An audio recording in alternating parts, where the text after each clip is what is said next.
Well, it was really raw to begin with, and although I had been told that his condition was life-limiting, I had always imagined life-limiting was what all our lives are, and I hadn't let it get to the heart of me.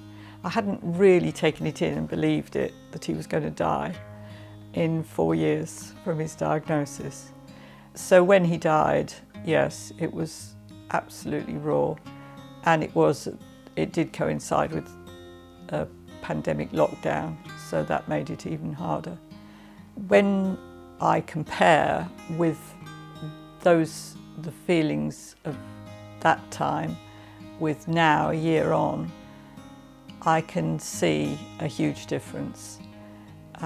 We have a service at our church that's like a memorial service. It's an opportunity for people to go and remember their loved ones who've died during that year and light a candle and have their names read out.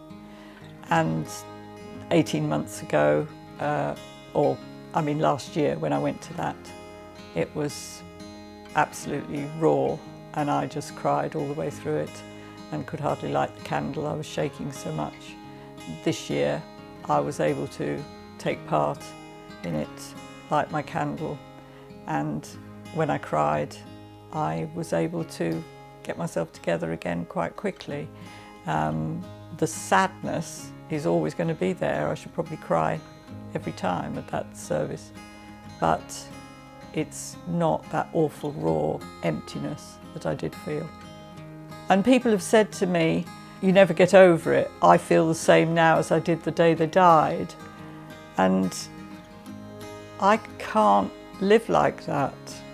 I have to find a way of living my life.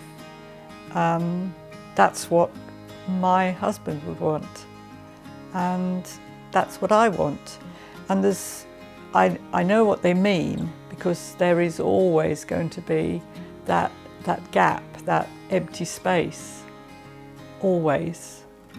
But I would say it becomes more manageable. That's what I'm trying to do with grieving.